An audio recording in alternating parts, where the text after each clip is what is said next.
Hello hello hello వాసులేడా? Hello hello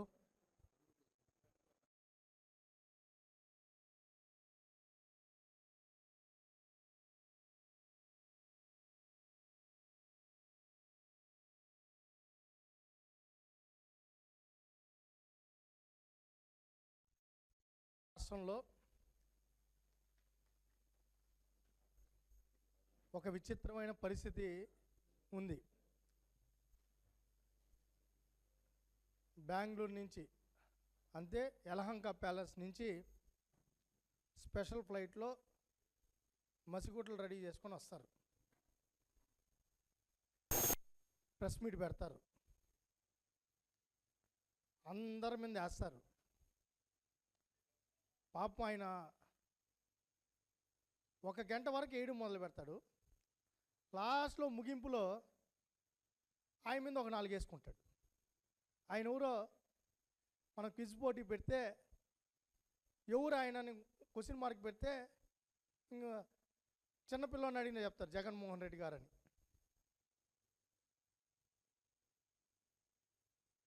నిన్న జగన్మోహన్ రెడ్డి గారు ప్రెస్ మీట్ పెట్టారు. అన్నీ తప్పుడు మాటలే. ఆయనకు ఒక శాపం ఉంది. నిజాలు చెప్తే 1000 ఒక్కలైపోతుంది, తలకాయ పగిలిపోతుంది, 1000 ముక్కలైపోతుంది ఆయన తలకాయ. ఆయన శాపం. బహుశా ఆ శాపం కూడా వాళ్ళ తండ్రి రేపిడేసిపోయినట్టున్నారు. రాయన నువ్వు కానీ నిజం చెప్పినావంటే తల 1000 ముక్కలైపోతుంది, కాబట్టి నువ్వు అబద్ధమే చెప్పాలి, అది ఏ విషయమైనా. ఆ విధంగా జగన్మోహన్ రెడ్డి గారు ప్రతి మాట అబద్ధపు మాటే. డిఎస్సిలో ఏదో జరిగిపోయిందంట. ఏమి జరగలేదని అభ్యర్థులు చెప్తున్నారు, ప్రభుత్వం చెప్తా ఉంది, అధికారులు చెప్తున్నారు. ఫస్ట్ టైం అధికారులు ఎవరైతే ప్రక్రియని నిర్వహించారో స్పెషల్ సెక్రటరీ కాడి నుంచి ఎండీల వరకు ఎవరైతే ఆ ప్రక్రియలో భాగస్వాములు అయ్యారో వాళ్ళందరూ కూడా మేము చేసిన ప్రక్రియ ఇది, మేము ఈ పద్ధతిని పాటించాం అని చెప్పి ఆధారాలతో కూడా మాట్లాడుతుంటే అన్నీ తప్పుడు మాటలే, తప్పుడు ఆరోపణలు. సిబిఐ ఎంక్వైరీ కావాలంట. మేము అడిగాం, మేము సవాల్ ఇస్తున్నాం. ఆరోపణలు చేసేసి పారిపోవడం కాదు, ఆధారాలతో మాట్లాడమంటే గోల్డ్ మెడలిస్ట్ దుర్గయ్య పేరు చెప్తారు. ఆ దుర్గయ్య అనే వ్యక్తి అప్లై చేసిందే కోర్టుకి ఆయనే సబ్మిట్ చేశారు కదా క్లియర్గా. నేను అప్లై చేసేటప్పుడు నేషనల్ గేమ్స్ పెట్టలేదు, నేషనల్ ఛాంపియన్షిప్ పెట్టా, నాకు అవకాశం ఉందని ఆయనే కోర్టుకి సబ్మిట్ చేశారు కదా. మరి దాన్ని ఎత్తడు, దాని గురించి చెప్పడు. దుర్గయ్యకి ఇలా గోల్డ్ మెడల్కి ఇలా ఎందుకు లేదు మళ్ళీ చెప్పడు, దాని గురించి మాట్లాడు. నవీన్ అనే వ్యక్తి అవుట్సోర్సింగ్ ఎంప్లాయ్. ఒక అవుట్సోర్సింగ్ ఎంప్లాయ్ పనిచేసేటప్పుడు దానికి ఒక ప్రక్రియ ఉంది. ఆల్రెడీ ప్రభుత్వ శాఖలో పనిచేస్తున్న వ్యక్తి లాగిన్ ఐడి క్లోజ్ చేస్తారండి. అది కూడా తెలియకుండా నువ్వు ఎట్ట ముఖ్యమంత్రి అయ్యావో మాకు అర్థం కాల. లాగిన్ ఐడీలు క్లోజ్ చేస్తారు, అతను లాగిన్స్ క్లోజ్ చేస్తారు. లాగిన్స్ అంటే ఏంటి? డిఎస్సి ప్రక్రియకి సంబంధించిన లాగిన్స్ కాదు, అతనికి ఒక ఐడి ఉంటుంది. ఎనీ ఎంప్లాయీకి ఒక ఐడి ఉంటుంది. ఆటోమేటిక్గా అవి క్లోజ్ అవుతాయి. అతని పిలిచారు, ఎందుకు పిలిచారండి? ఇప్పుడు కంపెనీలు ఉన్నాయి, అప్లికేషన్ వేసుకుంటారు, పిలుస్తారు, పిలిచిన వాళ్ళందరికీ ఉద్యోగాలు ఇచ్చిట. మరి నువ్వు కూడా పిలిచావు కదా గ్రామ సచివాలయాల్లో, మరి అందరికీ ఎందుకు ఇలా ఉద్యోగాలు? పిలిచిన వాళ్ళందరికీ ఇలా ఎందుకు లేదని అడుగుతున్నావు. నువ్వు కూడా కమిషన్లు తీసేసుకొని ఇచ్చేసావా గ్రామ సచివాలయాల్లో? ఎంత కమిషన్ తీసుకొని ఇచ్చావు గ్రామ సచివాలయాల్లో? నువ్వు చెప్పిన లెక్క ప్రకారం అయితే నాకు తెలిసి 10,000 కోట్లు గ్రామ సచివాలయాల్లో నువ్వు వసూలు చేశావు. 10,000 కోట్లు 15 లక్షల లెక్కన నువ్వు వసూలు చేస్తుంటే గ్రామ సచివాలయాల్లో 10,000 కోట్లు, మరి ఎవరు తగ్గిపోయింది ఆ డబ్బు? 10,000 కోట్లు నువ్వే చెప్తావు కదా. ఈ విధంగా పిలిచిన వాళ్ళకి అందరికీ ఉద్యోగం ఇవ్వాలని. మరి నువ్వు ఎందుకు పిలిచి ఆ రోజు రేషియో ప్రకారం ఎందుకు పిలిచావు? ఎందుకు ఇవ్వలేదు? అసలు కొంతమందికి మెసేజ్ కూడా పాలా. ఈయన చెప్తాడు పారదర్శకంగా చేశాడంట. నేను అడుగుతున్న మీడియా వాళ్ళు కొంతమంది ఉన్నారు, మీ ఇంట్లో గ్రామ సచివాలయం కూడా రాశారు. ఎవరికైనా ఒక మెసేజ్ వచ్చిందా? ఒకరికి మెసేజ్ వచ్చిందా నువ్వు సెలెక్ట్ అయ్యావని? సెలెక్ట్ అయ్యావని ఎవరికైనా వచ్చిందా? నేను బహిరంగ చర్చకు సిద్ధం, ఓపెన్ డిబేట్ పెడదాం. డిఎస్సి విధానం మీద, గ్రామ సచివాలయ విధానం మీద పదం అభ్యర్థులందరికీ అప్లికేషన్ ప్రతి ఒక్కరికి వెళ్దాం. నువ్వు రా. అభ్యర్థులు గొంతు చించుకుంటున్నారు. నాకు 70 మార్కులు వస్తే నన్ను పిలవలా, 30 మార్కుల వాళ్ళకి వచ్చిన పిలిచినారు, అదేందో అర్థం కాలేదని ఆర్తనాదాలు చేశారు. నువ్వు కరోనా ముసుగులో అన్నీ చేసేసావు. నీ అదృష్టం కరోనా వచ్చి నువ్వు బతికిపోయావు. ఆ కరోనా ముసుగులో చేయాల్సిన అన్నీ చేసేసారు. నేను అడుగుతున్నావు, ఎంత దారుణం అంటే ఈ రాష్ట్రంలో ఏ ప్రక్రియ ద్వారా, ఏ సంస్థల ద్వారా, ఏ వ్యవస్థల ద్వారా ఉద్యోగ నోటిఫికేషన్స్ ఇస్తాయి, రిక్రూట్ చేస్తారో కూడా తెలియకుండా 5 సంవత్సరాలు ముఖ్యమంత్రిగా పాలన చేశారు. ఆయన మాట్లాడిన మాటలు వింటే అసలు ఎంత దారుణం అంటే, ఒక ముఖ్యమంత్రి చిన్న పిల్లల్ని అడిగినా చెప్తారు. ఆయన చెప్పింది ఏనండి, డిఎస్సి పరీక్షకు అంటే మా హయాంలో జరిగిన డిఎస్సి పరీక్షకు ఇప్పుడు డిఎస్సి పరీక్షకు ఇప్పుడు అదేనండి ఏపీపీఎస్సీని డిఎస్సిని చూడండి. ఏపీపీఎస్సీ అప్పుడు ఏపీపీఎస్సీ ఇప్పుడు ఏపీపీఎస్సీకి పబ్లిక్ సర్వీస్ కమిషనే కదా, పరిధిలోకి వస్తాయి కదా రెండు కూడా. అప్పుడు ఏపీపీఎస్సీ పరీక్ష ఇప్పుడు డిఎస్సి మాదిరిగా మళ్ళీ వినిపిస్తారు. అప్పటి డిఎస్సి పరీక్షకు అంటే మా హయాంలో జరిగిన డిఎస్సి పరీక్షకు ఇప్పుడు డిఎస్సి పరీక్షకు ఇప్పుడు అదేనండి ఏపీపీఎస్సీని డిఎస్సిని కదా చూడండి. ఏపీపీఎస్సీ అప్పుడు ఏపీపీఎస్సీ ఇప్పుడు ఏపీపీఎస్సీకి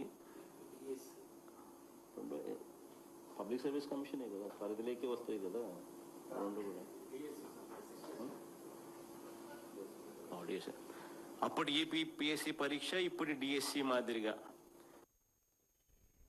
ఏపీపీఎస్సీ అనే వర్డ్ కూడా కరెక్ట్గా మాట్లాడు. సరే డిఎస్సి సంగతి వల్లే, ఏపీపీఈఎస్సీ, ఏపీపీఎస్సీ ఎన్ని ఎస్సీలు ఎన్ని ఈసీలు నాకు అర్థం కాల. ఏపీపీఎస్సీ అనేది గ్రూప్ 1, గ్రూప్ 2, గ్రూప్ 3, గ్రూప్ 4కి సంబంధించిన రిక్రూట్మెంట్ ఏపీపీఎస్సీ ద్వారా రిక్రూట్ చేస్తారు. డిఎస్సీ అనేది డిస్ట్రిక్ట్ సెలక్షన్ కమిటీ. ఈ ఏదైతే టీచర్ పోస్టులు ఉన్నాయో అవన్నీ కూడా డిఎస్సి ద్వారా. బహుశా ఆ గ్రామ సచివాలయాలు కూడా డిస్ట్రిక్ట్ లెవెల్లో ఏపీపీఎస్సీ ఎగ్జామ్ చేసినా డిస్ట్రిక్ట్ లెవెల్లో సెలెక్ట్ చేశారు. ఆ విషయం కూడా ఆయనకి తెలియదు. పారదర్శకంగా చేశాడంట. ఎట్ట చేశాడో కూడా తెలియదు ఆయనకి. ఆయన ముఖ్యమంత్రిగా చేశారా, పక్కన ఉన్న వాళ్ళు చేశారా? ఇది మన దరిద్రం ఇది. ముఖ్యమంత్రిగా తర్వాత 3 పోలీస్ రిక్రూట్మెంట్ అనేది ఆ బోర్డు ఉంది. 3 ప్రక్రియలో మనం చేస్తాం. అది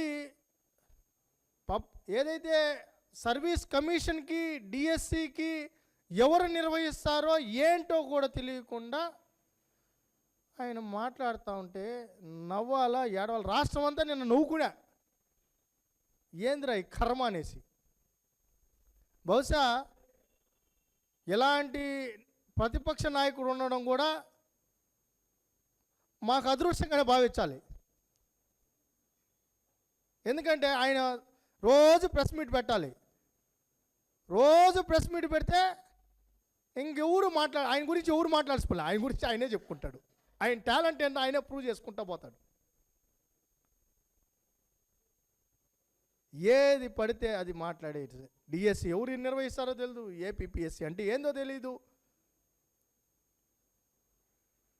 పోలీస్ రిక్రూట్మెంట్ అంటే ఏంటో తెలీదు. ఈరోజు పెళ్ళికి పోతున్నాడు, ఏదా గ్రూప్ 1కి సంబంధించి ఆ నోటిఫికేషన్ మొత్తం ఏదో అమ్మేశాడు చూడు, ఆయన పెళ్ళికి ఈరోజు ఆయన పోతున్నాడు. వాళ్ళ ఇంట్లో పెళ్ళే ఈరోజు, ఆయన కావాలంటే టీవీలో చూడొచ్చు. ఇంత దారుణంగా ఏపీపీఎస్సీని భ్రష్టు పట్టించి మూల్యాంకనం చేసి అది ఎప్పుడు అయిపోయింది కదబ్బా. ఏపీపీఎస్సీ గురించి విలేకరులు అడిగితే అది ఎప్పుడు అయిపోయింది కదబ్బా, ఇంకేం దాని గురించి వదిలే. రిసార్ట్ గురించి మాట్లాడు, సీసీ కెమెరాల గురించి మాట్లాడు, 3 సార్లు ఎందుకు వాల్యుయేషన్ చేశారో చెప్పరు, కోర్టు ఎందుకు మొట్టికాయ కొట్టిందో చెప్పరు, అరెస్ట్ ఎందుకు చేసిందో చెప్పరు, సిట్ అంటే ఏందో చెప్పరు. డిఎస్సి అనేది మీరు కావాలంటే ఒకసారి మీరు అంతా గమనించండి. డిఎస్సి ఎపిసోడు ఎందుకు మొదలైందంటే, దీంట్లో ఏదైతే గ్రూప్ 1 సంబంధించిన ఏదైతే జరిగిందో దానికి సంబంధించి కోర్టు డైరెక్షన్ ప్రకారం సిట్ నివేదిక 1, 2, 3 అందుతోంది. ఆ విషయం ముందుగానే గ్రహించాడు, ఇన్ఫార్మర్స్ ఇన్ఫార్మ్ చేసినట్టున్నారు. అది ఎట్టా బయటపడిపోతుంది, ఇంక వీళ్ళు వదిలిపెట్టరు అని చెప్పి డిఎస్సిని తెర మీద తెచ్చాడు.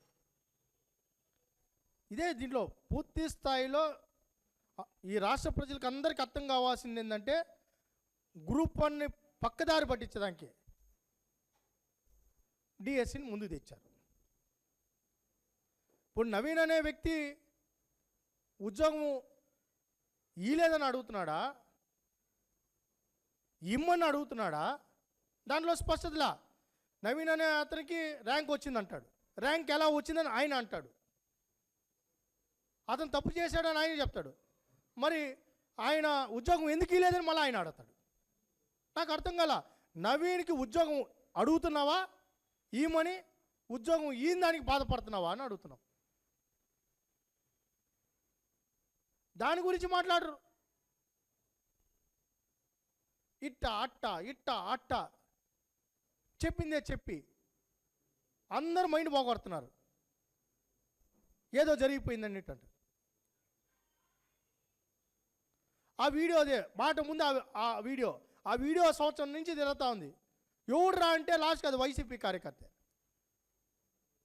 తప్పుడు వాళ్ళంతా ఆ పార్టీలోనే ఉన్నారు, మా మీద దోసేయడం. ఆ ఎవరైతే ఆ ఫోన్ నెంబరు ఆ ఫోన్ నెంబరే కదా నేను ఇప్పుడు 10 సార్లు చూపించా ఇక్కడ. ఆ ఫోన్ నెంబర్ అనేది రోసయ్యో ఏదో పేరు, ఆ రోసయ్య అనే మీద కేసు అయింది. అతను వైసీపీ కార్యకర్త, నందిగామ సురేష్ ప్రధాన అనుచరుడు. మీ తాడేపల్లి ఇంటికి కూడా 10 సార్లు వచ్చిపోయినట్టు అక్కడ ఉన్నాయి. అతను నేను వైసీపీ కార్యకర్తని పోలీస్ స్టేషన్లోనే చెప్పాడు. నేను నందిగామ సురేష్కి బాగా క్లోజ్ అని కూడా చెప్పుకున్నాడు. మరి అంటే దాని అర్థం ఏంటి? మీరే రికార్డ్ చేయించిట్టే కదా. అంటే ఒక ప్రీ ప్లాన్డ్ సిబిఐ కావాలన్నారు. నేను అడుగుతున్నా, వివేకానంద రెడ్డి గారి హత్య విషయంలో అడిగిన మీరు సిబిఐ నిన్న మాట్లాడుతున్నప్పుడు వివేకానంద రెడ్డి గారి విషయంలో కూడా సిబిఐ ఎంక్వైరీ చేయాలని ఎందుకు అడగడం లేదు? సిబిఐని అడగాలి కదా. లేఖ రాయండి, అన్నిటి మీద లేఖ రాయండి. వివేకానంద రెడ్డి గారి హత్య విషయంలో కూడా సిబిఐని ప్రభుత్వాన్ని అడగండి, మమ్మల్ని అడగండి. సిబిఐతో విచారణ చేయించండి, సమర్థవంతంగా విచారణ చేయించండి. మమ్మల్ని ఎందుకు అడగడం లేదు? సిబిఐకి లేఖ రాయండి. బాబాయ్ హత్య విషయం మాట్లాడు, అడిగేసాడు, అయిపోయింది, ప్రభుత్వం వచ్చేసింది. ఇప్పుడు కొత్త ఎపిసోడ్. సిబిఐ ఎంక్వైరీ కావాలంటే అక్కడ అవినాష్ రెడ్డి గారి ఇంటికాడ ఈడీ సోదాలు చేస్తుంది. ఇప్పుడు పెట్టండి ప్రెస్ మీట్, ఈడీతో పాటు సిబిఐ కూడా రావాలనేసి. మరి పర్కామని దొంగతనం మీద కూడా సిబిఐ రావాలని అడగండి.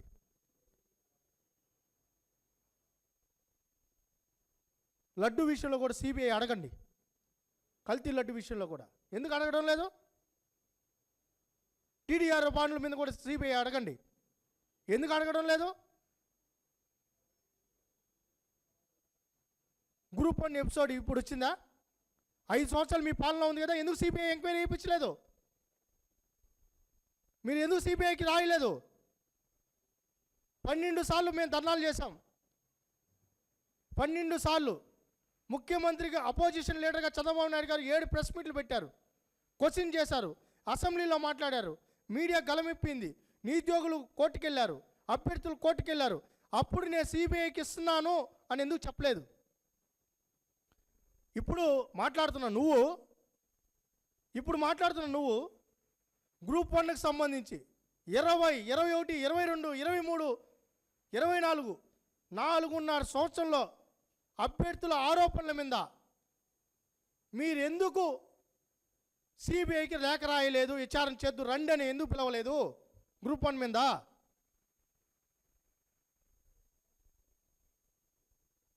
ఏం డిఎస్సిని రద్దు చేయాలన్నా నీ ఆలోచన? 16,000 మంది టీచర్లని ఉద్యోగస్తులు కాకుండా ఆ టీచర్లు అందరిని ఇంటికి పంపించాలి. టీచర్ల మీద విపరీతమైన కోపం ఈయనకి. స్పోర్ట్స్ మీద అయితే ఇంకా కోపం. ఎందుకు కోపం అంటే నేను చెప్తా. ఆయనకి బాధ ఉంది. 65 డిసిప్లైన్స్ పెట్టారు. లాస్ట్ బ్రిడ్జ్ గేమ్ కూడా కేంద్ర ప్రభుత్వం మయాస్ ఇచ్చిన ప్రకారం మీరు పెట్టారే, నా గేమ్ని ఎందుకు రికగ్నైజ్ చేయలేకపోయారు? ఆయన గేమ్ ఏం తెలుసా? పబ్జీ. ఆ పబ్జీ గేము స్పోర్ట్స్లో లేదు. అది ఆయన బాధ. ఆ పబ్జీ గేమ్ కానీ పెట్టేస్తుంటే ఈ సమస్యలే లేవు. No sports, no discussion. ఆ పబ్జీ గేమ్ కావాలి ఆయనకి. కానీ మా చేతుల్లో లేదు, అది మేము చేయలేము. పబ్జీ గేములు మేము తీసుకొని రాలేం, వాటికి ఉద్యోగాలు ఇవ్వడం కుదరదు. అక్కడ మినిస్ట్రీ ఆఫ్ స్పోర్ట్స్ అథారిటీ మయాస్ కేంద్ర ప్రభుత్వం డైరెక్షన్ మేరకే ఎక్కడున్న ఏ రాష్ట్రంలో అయినా స్పోర్ట్స్ అథారిటీ రన్ అవుతుంది. మేము కూడా అదే ఫాలో అవ్వాలి. కాబట్టి అక్కడ పబ్జీ లేదు. మేము ఏం చేయాలి చెప్పండి? ఆయన బాధను మేము ఎలా తీర్చగలుగుతాం? గేమ్స్ అంటే కోపం. ఆయన నిన్న అంటున్నాడు పివి సింధు గారు వాళ్ళు ఓయిటని. అసలు లోకేష్ గారు ఏం మాట్లాడారు? సెన్స్ ఉండి మీరు మాట్లాడాలి. మనము ఒక బాధ్యతాయుతమైన పదవిలో ఉన్నప్పుడు వక్రీకరించడం కాదు. లోకేష్ గారు ఏమన్నారు? అప్పటి గవర్నమెంట్ 2016లో ప్రజాప్రభుత్వం ఆమెకి గ్రూప్ 1 పోస్ట్ చేయడం జరిగింది. కంఫర్ట్ ఐఏఎస్ ఆఫీసర్ రేపో మాపో అవబోతోంది. అదే తరహాలో క్రీడాకారులను కూడా గౌరవించడం, గుర్తించడం జరుగుతుంది. అదే తరహా అంటే గ్రూప్ 1 ఇవ్వడం కాదు. గ్రూప్ 1 ఇవ్వడం కాదు. ఆమె ఒలింపిక్స్కి వెళ్ళింది కాబట్టి, సింధు గారికి ఒలింపిక్స్కి వెళ్ళారు కాబట్టి గ్రూప్ 1 పోస్ట్ ఇచ్చారు. రాష్ట్ర స్థాయిలో, జాతీయ స్థాయిలో పోటీల్లో పాల్గొని గెలుపొందిన వాళ్ళకి వాళ్ళ తగ్గట్టు. ఇప్పుడు పూజారి శైలజ గారు ఉన్నారు, ఆమె కోచ్గా రిక్రూట్ చేసుకోవడం జరిగింది. అదేవిధంగా అనేక మంది గ్రూప్ 2, గ్రూప్ 3 ఇవ్వడం జరిగింది. కొంతమంది కోచెస్గా ఉద్యోగాలు ఇవ్వడం జరిగింది. ఇప్పుడు స్పోర్ట్స్ పాలసీ ఏం చెప్తోంది? ఇంకొకటి, అసలు పాలసీ ఎప్పుడైనా చదువుంటే మీకు తెలిసేది. మీ ప్రభుత్వంలో కూడా ఆ పాలసీ మీరు డిజైన్ చేయలే. ఎప్పుడు 2017 స్పోర్ట్స్ పాలసీ ఏదైతే ఉందో అప్పటి ప్రభుత్వం, ఇప్పటి ప్రభుత్వం, ముఖ్యమంత్రి గారు అప్పుడు ఇచ్చిన 2017లో ఇచ్చిన పాలసీనే లాస్ట్ 5 ఏళ్ళు కొనసాగించాడు. ఆయనే పాలసీ చేయలా. ప్రతి శాఖకు ఒక పాలసీ ఉంటుంది, అది కూడా తెలియదు ఆయనకి. 2017లో ఏమిచ్చారు? 2% రిజర్వేషన్. అది కూడా చంద్రబాబు నాయుడు గారు ఇచ్చిందే, ఈ రాష్ట్రాన్ని క్రీడాంధ్రప్రదేశ్గా మార్చాలని. దాంట్లో ఏమిచ్చారు? క్లియర్గా మెన్షన్ చేయడం జరిగింది. క్రీడాకారుడై సర్టిఫికెట్ ఉండి ఎగ్జామ్లో క్వాలిఫై అయినా అవ్వకపోయినా ఆ క్రీడాకారుని గుర్తించే కార్యక్రమం తీసుకుంటాం, గౌరవించే కార్యక్రమం తీసుకుంటామని చెప్పారు స్పష్టంగా. పాలసీలో అదే ఉంది, జీవోలో అదే ఉంది. ఈయన ఏదైతే జీవో నెంబర్ 74 అని చెప్తున్నాడో ఆ జీవో నెంబర్ 74లో ఏముంది?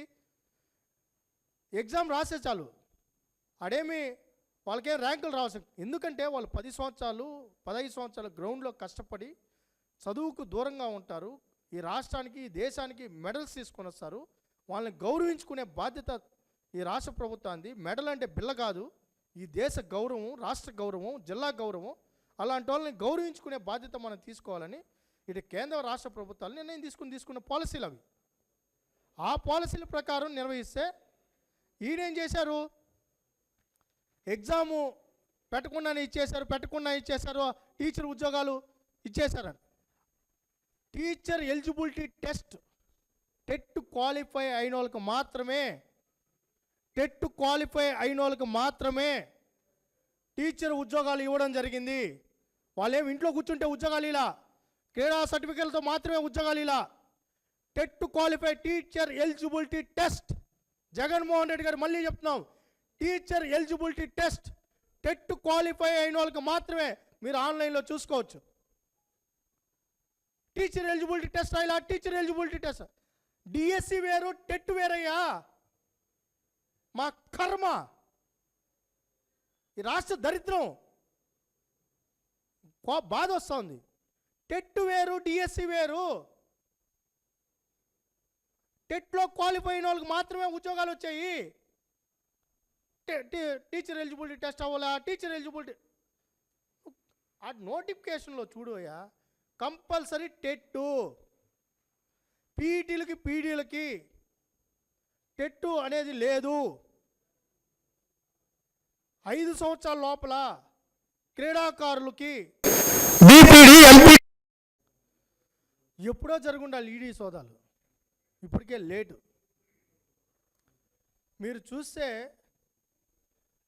తమిళనాడులో వేల కోట్లు, కర్ణాటకలో వేల కోట్లు, ఆంధ్రాలో వేల కోట్లు, ముగ్గురాయి కాడి నుంచి మట్టిని పంచభూతాలను దోచేశారు. దోచేసిన డబ్బునంతా ఆఫ్రికాకు, దుబాయ్కి తరలించిన డబ్బు మీద దాని తర్వాత మళ్ళీ అధికారంలోకి రావడానికి ఏం చేయాలో అన్నీ చేశారు. దాని మీద ఇప్పుడు ప్రక్రియ మొదలవుతుంది. మేము ఒకటే అడుగుతున్నాం, ఏమాత్రం చిత్తశుద్ధున్నా వివేకానంద రెడ్డి గారి హత్యల విషయంలో ఈడీ ఒకటే కాదు, సిబిఐ ఇంకా వేగంగా పనిచేయాలని మేము రిక్వెస్ట్ చేస్తున్నాం సిబిఐని. జగన్మోహన్ రెడ్డి గారు నిజంగా వివేకానంద రెడ్డి హత్యలో ఆయన ప్రమేయం లేకపోతే, వాళ్ళ కుటుంబ ప్రమేయం లేకపోతే, వాళ్ళ సన్నిహితుల ప్రమేయం లేకపోతే ఎందుకు సిబిఐని కలిసి మా చిన్నాయనకి హత్య కారకుల వాళ్ళ మీద చర్యలు తీసుకోమని ఎందుకు అడగడం లేదు? నిజమే కదా సునీతమ్మ అడుగుతున్నది. ఆ బాధ, ఆవేదన మనం కూడా అర్థం చేసుకోవాలి కదా.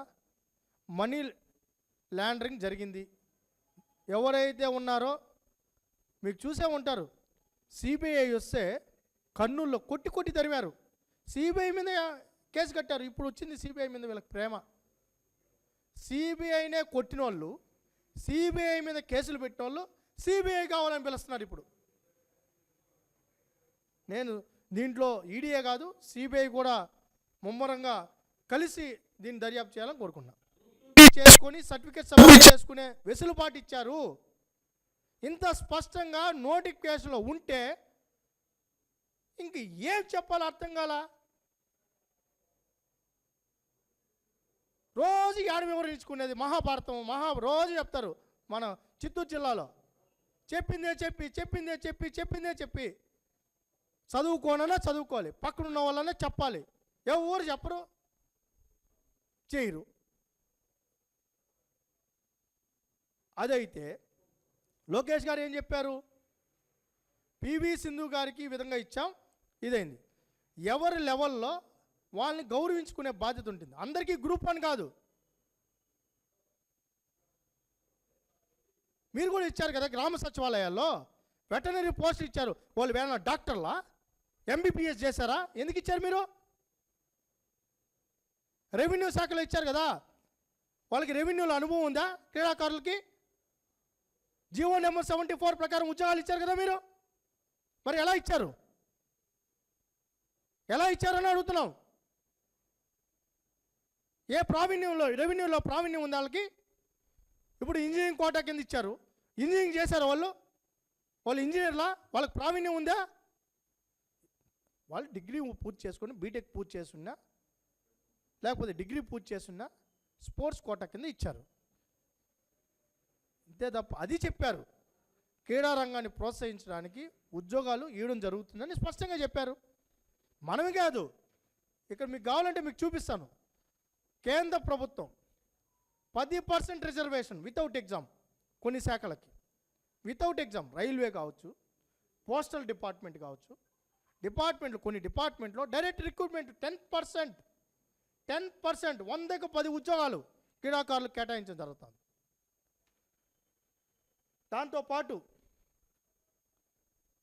గ్రూప్ సి అయితే హర్యానా 3%, గ్రూప్ డి అయితే 10%. హర్యానా 10%. ఎందుకు ఈరోజు హర్యానా స్పోర్ట్స్లో నెంబర్ 1 ప్లేస్లో ఉందంటే కారణం ఇదే. దాని తర్వాత బీహార్ డైరెక్ట్ రిక్రూట్మెంట్ అపాయింట్. నేను ఆయన మాట్లాడుతున్నాను, ఏ రాష్ట్రంలో లేదు, ఏ రాష్ట్రం లేదు. ఈ రాష్ట్రంలో పాలసీలు చదవు, పక్క రాష్ట్రాల పాలసీలు ఫాలో అవ్వు. హర్యానా, బీహార్లో మనం చూస్తాం నేషనల్ ప్లేస్, బీహార్ ప్లేస్ ఎందుకు ఎక్కువ మంది ఉంటారంటే డైరెక్ట్ రిక్రూట్మెంట్ స్పోర్ట్స్ పర్సన్స్కి 2023లో ఇచ్చారు. Odisha special sports recruitment provision, వాళ్ళకి కానీ మెడల్ వస్తే ఇక్కడ కూడా మనమేమి నోటిఫికేషన్ కూడా లేదు, వచ్చిన 3 నెలలనే డైరెక్ట్ ఉద్యోగం. ఒరిస్సా ఎందుకు స్పోర్ట్స్లో బెస్ట్గా రాణిస్తుంది, కారణం అదే. తర్వాత మేఘాలయ అవుట్ స్టాండింగ్ స్పోర్ట్స్ పర్సన్స్కి డైరెక్ట్ అపాయింట్మెంట్లో పాలసీ డిజైన్ చేశారు. తమిళనాడు 3%, జార్ఖండ్ 2%. ఇంత క్లియర్గా ఉంటే ఇప్పుడు తెలంగాణ కూడా మొన్నే ఎలక్షన్ జరిగిన తర్వాత మన పాలసీని చూసుకొని పశ్చిమ బెంగాల్లో కూడా మనకంటే బెటర్గా ఇవ్వడానికి ముందుకొచ్చారు. ఇంత స్టడీ చేసి అధికారులు పాలసీ డిజైన్ చేస్తే ఎవరు చేయలా. నువ్వు ఆడవు, నువ్వు ఆడిచ్చవు, ఇంట్లో కూర్చొని ఇంకోటి చేస్తావు. క్రీడాకారుల్ని ఈరోజు మేము అడుగుతున్నాం, క్రీడాకారులకు ఉద్యోగాలు ఇవ్వకూడదా? మన రాష్ట్రం నుంచి నేషనల్కి ఇంటర్నేషనల్కి వెళ్ళకూడదా? దయచేసి మళ్ళీ చెప్తున్నాం, రోజు ఈ 16,000 మంది టీచర్లని ఏడిపించడం మానేసి, వేధించడం మానేసి, ఇప్పటికైనా తప్పులుంటే చెప్పండి, మేము కూడా చెప్తున్నాం. ఈ సర్టిఫికెట్ తప్పు, ఇచ్చిన వాళ్ళ మీద చర్యలు తీసుకుంటాం, అరెస్ట్ చేయడానికి సిద్ధంగా ఉన్నాం. తప్పుడు సర్టిఫికెట్లు ఇస్తే ఎవరిని వదిలిపెట్టాం. ఎంత టోన్నైనా, ఏ అసోసియేషన్ అయినా, ఏ ఫెడరేషన్ అయినా క్రిమినల్ కేసు పెట్టి లోపల పెడతాం, నాన్ బెయిలబుల్ కేసులు పెట్టి లోపల పెడతాం.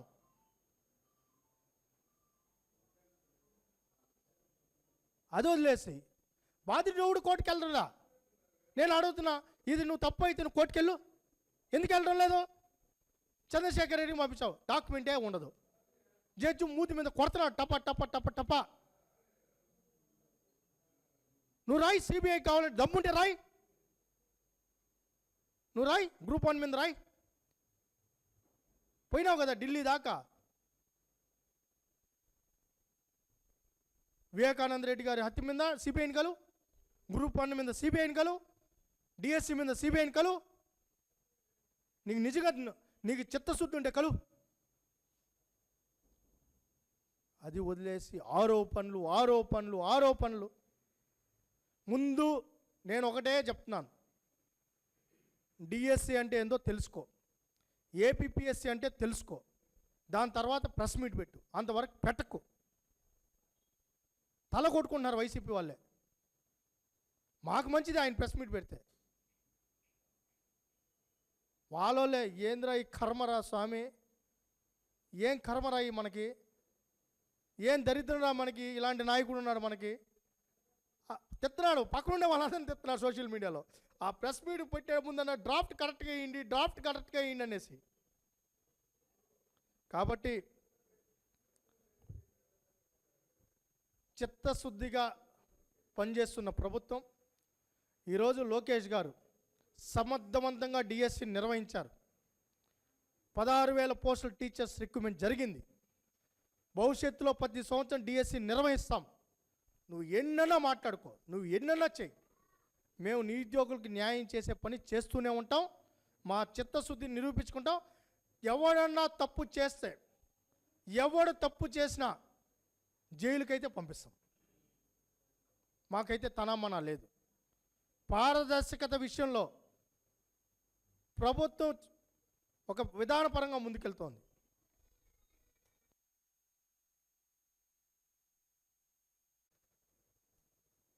తల్లి లేదు, తండ్రి లేదు, ఆరోపణ మాత్రమే ఉంది. అసలు జగన్మోహన్ రెడ్డి గారికి వినడం నేర్చుకోవాలి ఫస్ట్. ఆయన ఎవరు మాట వినడం అనుకోని అది విషయం, ఆయన కూడా వినరు, ఆయన మాటలు కూడా ఎవరు వినరు. నేను అడిగేది ఏంటంటే, అసలు లోకేష్ గారు ఏం మాట్లాడారు? పివి సింధు గారు ఏదైతే అచీవ్మెంట్స్ ఆధారంగా, ఆ మెడల్ ఆధారంగా, ఈ దేశ గౌరవ ప్రతీకల ఆధారంగా ఆమెకు ఉద్యోగం ఇచ్చాము, గ్రూప్ 1 ఉద్యోగం అని చెప్పి స్పష్టంగా చెప్పడం జరిగింది. అదే తరహాలో క్రీడాకారులకి వాళ్ళ మెడల్ ఆధారితంగా అందరూ ఒలింపిక్స్ ప్లేయర్స్ అవరు, అందరూ నీలాగా సీనియర్ రిపోర్టర్స్ కూడా అవరు. 100 మంది రిపోర్టర్లు ఉంటే ఎంతమంది అందరూ సీనియర్స్ అయిపోతారా? అందరూ మంచి రిపోర్టర్లు అయిపోతారా? అందరికీ వ్యూవర్షిప్ ఉంటుందా? పివి సింధు గారి స్థాయి ఒలింపిక్స్ స్థాయి, ఆమె గ్రూప్ 1 ఇవ్వడం జరిగింది పాలసీ ప్రకారం. నేషనల్ గేమ్స్లో మెడల్స్ వచ్చిన వాళ్ళకి వాళ్ళ స్థాయి తగ్గట్టు ఇవ్వాలి కదా. యూనివర్సిటీ నేషనల్ లెవెల్లో మెడల్స్ వచ్చిన వాళ్ళకి వాళ్ళ స్థాయి తగ్గట్టు ఇవ్వాలి కదా. వాళ్ళకి గ్రూప్ 1 ఇవ్వాల్సిన పనిలా. వాళ్ళకి కేటగిరీ ఉంది, గ్రూప్ 2, గ్రూప్ 3, గ్రూప్ టీ. అదేవిధంగా ప్రభుత్వ శాఖలో ఎనీ నోటిఫికేషన్ 3% రిజర్వేషన్ అమలు చేస్తామని పాలసీ పెట్టాం. అంతకుముందు 2% ఉండింది. జగన్మోహన్ రెడ్డి గారు 2% అమలు పరిచారు కదా. దాన్ని 1% పెంచి ఇంకా బెటర్గా ఉండాలని 3% తీసుకొని వచ్చాం. ఆయన కంపారిజన్ చేయాల. ఆ తరహాలో ప్రతి ఒక్కరిని గౌరవిస్తాం, ఇంకా మెడలిస్టులు చేయాలి, ఇంకా ప్రోత్సహించాలి. ఇప్పుడు పీడీలుగా టీచర్స్గా ఎందుకు తీసుకున్నాం? ఆ స్కూల్స్లో వాళ్ళు ట్రైన్ అవుతూ అక్కడున్న స్కూల్ లెవెల్ నుంచి క్రీడాకారులను ప్రోత్సహించాలి. ప్రతి స్కూల్లో క్రీడలు ఉండాలి. ప్రతి స్కూల్ నుంచి వాళ్ళు అనుకున్న స్థాయికి రీచ్ అవ్వడానికి వీళ్ళు దోహదపడతారు. ప్రతి శాఖలో క్రీడాకారులు ఉన్నప్పుడు దానికి స్పోర్ట్స్ ప్రమోషన్ జరుగుతుంది. ఇప్పుడు రైల్వేలో సెంట్రల్ గవర్నమెంట్ ఉద్యోగాలు ఇస్తున్నారు. దేనికి ఇస్తున్నారు? పోస్టల్ డిపార్ట్మెంట్ డైరెక్ట్ రిక్రూట్మెంట్ ఇస్తున్నారు. దేనికి ఇస్తున్నారు? మొన్న కూడా క్రికెటర్స్కి డిఎస్పీ క్యాడర్ ర్యాంకు ఇవ్వడం జరిగింది. క్రికెటర్స్కి ఇచ్చాం కదా, శ్రీచరణ్కి కూడా ఇచ్చాం కదా. ఇక్కడ గ్రూప్ 1 ఆ డిగ్రీ పూర్తి చేసిన తర్వాత ఉద్యోగం ఇస్తాను కదా. మరి మీకు ఏమంటే ఈ దేశ గౌరవం, వాళ్ళు ఈ రాష్ట్ర గౌరవం, క్రీడల్ని ఎలా ప్రోత్సహించాలనుకుంటున్నారు? చంపేయాలనుకుంటున్నారు క్రీడల్ని? క్రీడాకారులను చంపేయాలా? వాళ్ళకు భద్రత లేకపోతే ఎందుకు క్రీడల వైపు మొగ్గు చూపిస్తారు? నేను అడుగుతున్నా, మీ బాబు ఉన్నాడు లేదా మీ పాప ఉంది, అక్కడ 10 సంవత్సరాలు గ్రౌండ్లో కష్టపడి మెడల్ సాధిస్తుంది. మీకు ఒక భద్రత భరోసా ఇకపోతే మీరు ఒక తల్లిదండ్రులుగా ఆ క్రీడల్లో ఎందుకు ఆడాలి? చదువుకు ఎందుకు దూరం చేయాలి? ఈ రాష్ట్రం కోసం, దేశం కోసం మీరు ఆడి ఏం చేయాలి అనే ఆలోచన మీకు రాదా? ఒక తల్లిదండ్రులుగా ఆలోచించండి. క్రీడల వైపు మొగ్గు చూపిస్తారా? ప్రోత్సహిస్తారా? భద్రత కల్పించాలి, భరోసా కల్పించాలి. ఆ పని మేము చేస్తున్నాం. మీకు ఒక ఉదాహరణ చెప్తా. కర్నూలులో, నంద్యాల ప్రాంతంలో, ఉమ్మడి కర్నూలు జిల్లా నంద్యాల, నేషనల్ గేమ్స్లో మెడల్ సాధించాడు. అతను మెకానిక్ పని చేసుకుంటున్నాడు. ఎందుకు కారణం? ఈ దేశం తరపున ఆడిన అతను, మెడల్ సాధించిన అతను మెకానిక్ పని చేసుకుంటే మీరే రేపు ఆర్టికల్ రాసుంటారు కదా. మన దేశ గౌరవం నిలిపి మెడల్ సాధించే అతను ఈ ప్రభుత్వ ప్రోత్సాహాలు లేక, సపోర్ట్ లేక మళ్ళీ మెకానిక్ పని చేసుకుంటున్నాడు, తండ్రి వృత్తిని ఎంచుకున్నాడు అని చెప్పి మీరు రేపు ఐటెం రాయరా? మా పని ఏంటి? ఈ ప్రభుత్వ పని ఏంటి? అదే ప్రభుత్వం ప్రోత్సహించే పని, గౌరవించే పని, గుర్తించే పని, అండగా నిలబడే పని. ఈ అండగా నిలబడే కార్యక్రమే ఈ ఉద్యోగ భద్రత. ఎవరు ఎన్ని విమర్శలు చేసినా దాంట్లో ఏమైనా తప్పు జరిగితే చెప్పండి, చర్యలు తీసుకునేది సిద్ధంగా ఉన్నాం. ఫేక్ సర్టిఫికేట్లు వచ్చాయా? క్రిమినల్ కేసులు పెడతాం. ఇచ్చిన వాడి మీద పెడతాం, తీసుకున్న వాళ్ళ మీద పెడతాం. దానివల్ల లబ్ధి పొందిన వాళ్ళు ప్రతి ఒక్కరి మీద చర్యలు తీసుకునే సిద్ధంగా ఉన్నాం. కొన్ని వచ్చాయి 2022లో తప్పుడు సర్టిఫికెట్లతో ఉద్యోగాలు వచ్చాయి. ఈరోజు విజిలెన్స్ విచారణ జరుగుతూ ఉంది. మేము కూడా ఇచ్చాం. మీకు షాకింగ్ విషయం చెప్తున్నాను. ఈయన ఇన్ని మాటలు మాట్లాడుతున్నాడు, పెద్ద మనిషిలాగా, బాగా పెద్ద మనిషిలాగా మాట్లాడుతున్నాడు. ఈరోజు క్రీడా కోటా కింద 372 ఉద్యోగాల లిస్టు ఆన్లైన్లో ఉంది. సర్టిఫికెట్లు ఉన్నాయి, వాళ్ళ ఎడ్యుకేషన్ ఉంది, అన్నీ ఉన్నాయి. మరి గ్రామ సచివాలయ లిస్ట్ ఎక్కడుంది? గ్రామ సచివాలయ లిస్ట్ ఆన్లైన్లో ఎందుకు లేదు? 2019-24 మధ్యలో ఉన్న క్రీడా కోటా కింద రిక్రూట్ అయిన లిస్ట్ ఎక్కడా? ఎంత కమ్మేశారు? ఎవరికి ఇచ్చేశారు? విజయసాయిరెడ్డి గారు ఏం చెప్పారు? మా వాళ్ళకి గ్రామ సచివాలయాల్లో ఉద్యోగం ఇచ్చాం వైసీపీ కార్యకర్తలు చెప్పిన మాట వాస్తవే కదా? వాస్తవే కదా? మీకు కావాలంటే ప్రతి ఆర్టికల్ చదవండి. కడపలో గ్రామ సచివాలయాల ఉద్యోగాల మీద అన్ని తప్పుడు ధృవపత్రాలతో ఇచ్చారని చెప్పి కమిటీ నడుస్తుంది. కర్నూలులో నడుస్తుంది. ప్రతి జిల్లాలో గ్రామ సచివాలయాల రిక్రూట్మెంట్ మీద విజిలెన్స్ విచారణ జరుగుతుంది. మాకు కావాలంటే మీరు ఎంక్వైరీ చేయండి. ఒక ఆర్టీవీగా డిస్టిక్లకు వెళ్ళండి, మీ రిపోర్టర్లు అడగండి. మొత్తం గ్రామ సచివాలయ రిక్రూట్మెంట్ పెద్ద కుంభకోణం స్పష్టంగా రోజుకోగలంటే నేనే రాశా. నేను రాసింది ఏంటి? అసలు 1924 మధ్యలో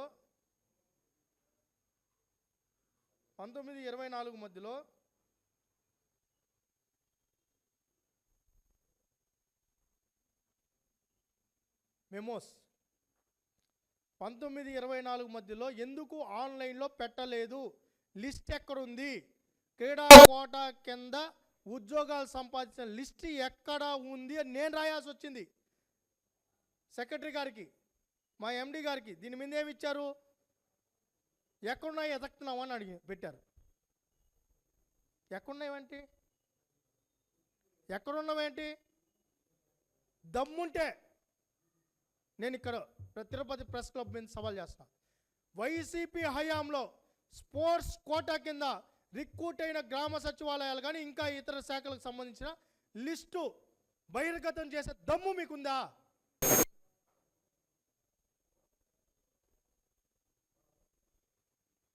దాని మీద మాట్లాడతాం.